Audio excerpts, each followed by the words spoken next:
What's up everyone, Guillaume Corneille here, and check out this amazing view with my face in the middle.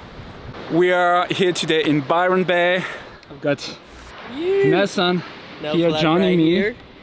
And we've got a special guest, this Mavic Air 2S. Oh, I think you call it the Air 2S now, you don't say Mavic anymore. Yeah, you don't say Mavic. Alright, so it's the Mavic Air 2 upgraded and became the Air 2S. It's going to be its first flight ever. I basically only connected it at home once to make the update, and we are going to see what this drone is capable of. So enough talking and let's fly. You.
So the thing is, we actually took four drones.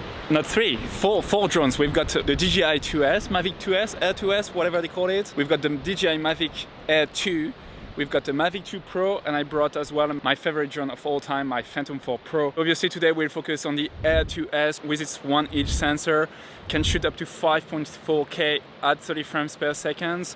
Has some functions like MasterShot, which I'm very curious of and I absolutely want to try. As well, longer range, which means you can fly up to 12 kilometers, improve video feed with less interferences, with less cuts. So far on the first flight, it looked very good. There is as well on this drone 2 sensors at the top, so we've got obstacle avoidance going up as well, which is very useful. However, it's missing side obstacle avoidance, and that drone also has ADS-B, I think that's what they call it, which is basically aircraft safety. It shows you or gives you an indication of potential other aircrafts in the area, helps you going away from them and eventually land if you've got an helicopter or an airplane flying nearby you. Basically it sounds like a beast of a drone, potentially better than the Mavic 2 Pro, which we are going to check right after. I'm very curious to see if it's going to replace my Phantom 4 Pro. The quality, in my opinion, is still the best out there, better than the Mavic 2 Pro. I can shoot at 4K 60, and I really love the quality and the sharpness that comes out of that drone. It's just a bit big. Woohoo! Nelson! Scared me. Nearly got a new haircut. So I'm very curious today to see if the Air 2S is going to replace my Phantom 4 Pro for good. We are going to take both drones in the air, and we are going to try to do the same shots with both of them. We'll do after another round with the Phantom 4 Pro as well, so getting the same kind of shots, and we'll put them side by side. Do you want to upgrade from the Mavic 2 Pro, which is a really good drone, being able to film in 4K 30 at 10 bits with the Hasselblad sensor, or the brand new Air 2S? Let's do it. Yes, excited. All the footage was set using 5600 Kelvin for the white balance, but after loading the footage on the computer, I noticed a pretty big difference in between the Air 2S and the Mavic 2 Pro. I see two potential reasons for this. The first one probably due to the way the sensors are calibrated. The other reason could be because Nelson was using a Polar Pro polarizing ND16 filter, while I was using the standard DJI ND16 that is provided with the combo kit. So I applied a quick tint correction on the Mavic 2 Pro to match the Air 2S. The Air 2S and the Mavic 2 Pro were both filming in D-Log M, while the Mavic 2 Air was in D-Cine-like because there is no such mode on this drone, and the Phantom 4 Pro was filming in D-Log. For the following shots, I haven't done any color grading, just the corrections mentioned previously, as well as some very minor exposure adjustments, and I only slapped the DJI D-Log M to Rec 709 LUT with a slight exposure adjustment to compensate the differences. Putting the footage side by side really surprised me, to be honest, and this is only a first look after working with the Air 2S for only a week, while I've been using the other 3 drones for years for professional work. On top of this, I'll export this video in 4K and YouTube will compress it even more. I'm blown away by the Air 2S. No noise in the shadows, which has been a big thing with the Air series so far, and the colors are on point straight out of the camera with just the conversion LUT, and demonstrates how powerful the 10-bit footage can be. The 5.4K really boosts the sharpness, but stays really nice and clean and doesn't have that over-sharp look that I really don't like on the older Mavic Air 2.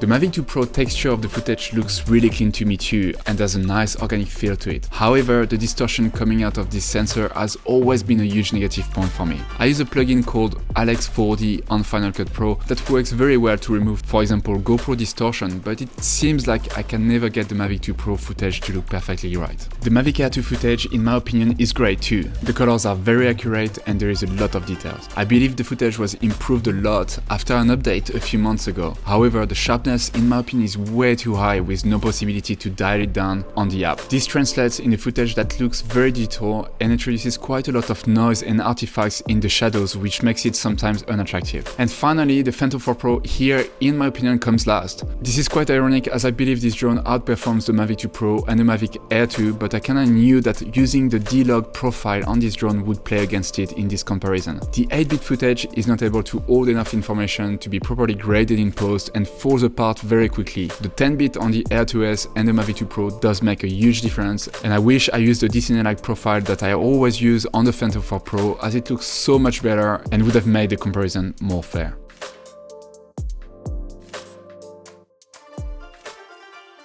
Alright, just check this out. And now I'm going to go full down.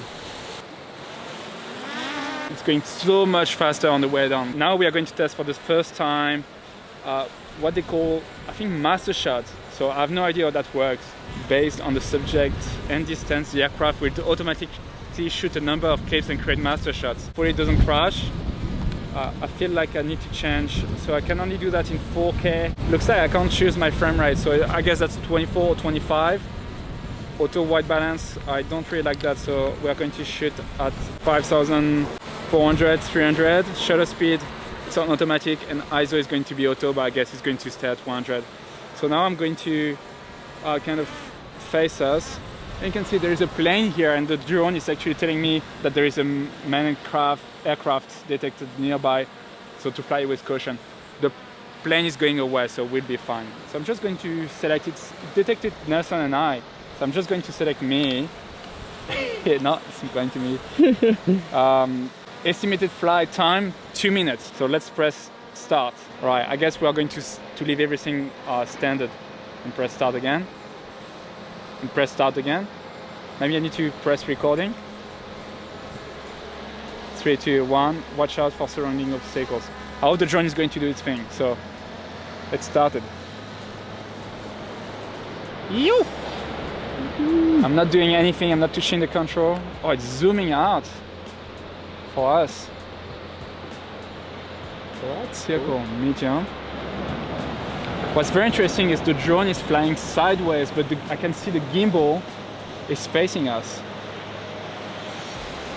Which means like the drone is doing stuff that you can't do by yourself.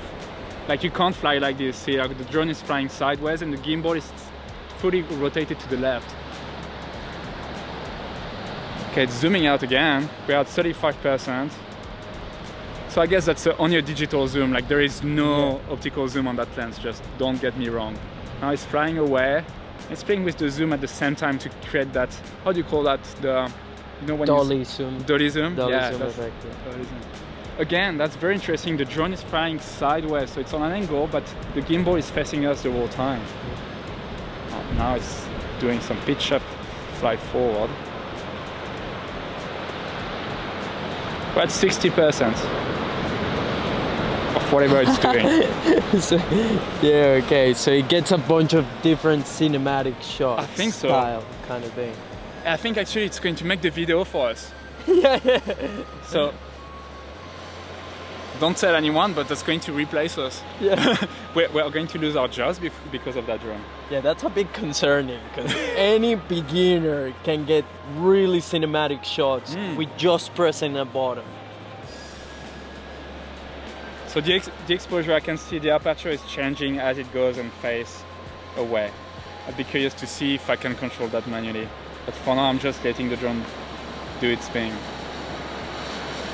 It's coming back down to us. All right, 100% returning. So I guess it's going to return to where it was. Wow.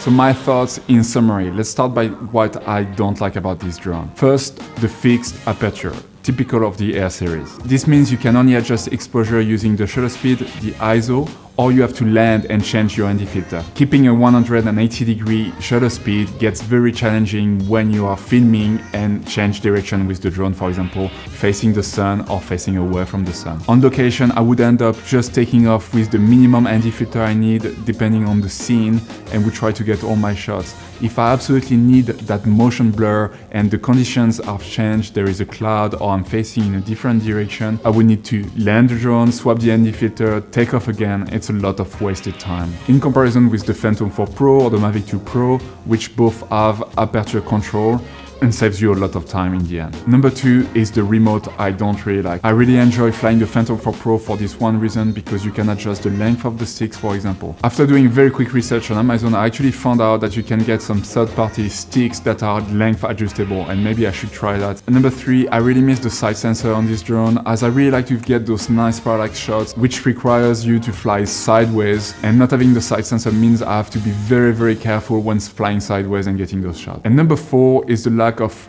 advanced settings on the picture profile. For example, on the Mavic 2 Pro and the Phantom 4 Pro, you can go into the picture profiles and change the sharpness. Number 5 is the lack of 5.4K and D-Log M in MasterShot. This is a bummer because I'm thinking about using that creative mode a lot. And finally, in picture mode, I wish there was an option to only take raw pictures, because at this stage, when you take a raw picture, it's as well taking a JPEG, and I always end up deleting the JPEG version, which is super annoying. But to be very honest with you, those points are just me trying to find something negative to say about this drone. And I think my following top 3 features outweigh those negative points by a lot. First, the 5.4K 10-bit footage. I love to reframe my drone footage, adding zooms and tilt and pans in post, and having that extra resolution really helps zooming in 20% in post and still keeping a very high quality footage. The footage is some of the best I've seen in a drone and gives so much flexibility in post. On top of that, I feel more confident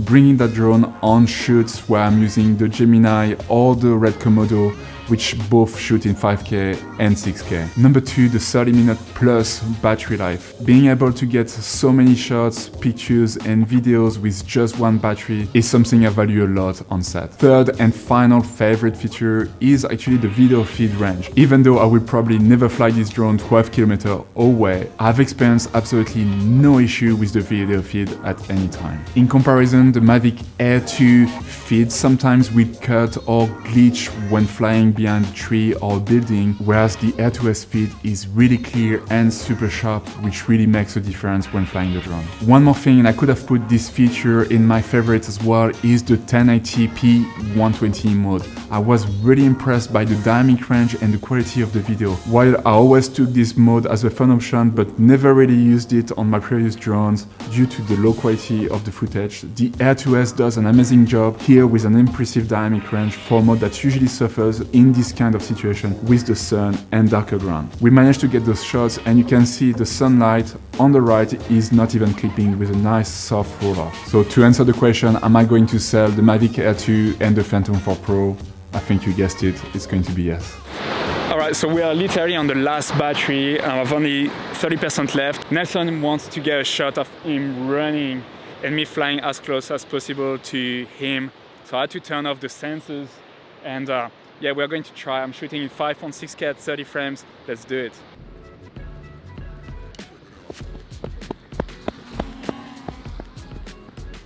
How was it? I think it's pretty good. Let's have a look. That thing drops so quickly. Look at that. Look, yeah, it's definitely like. It detects the floor.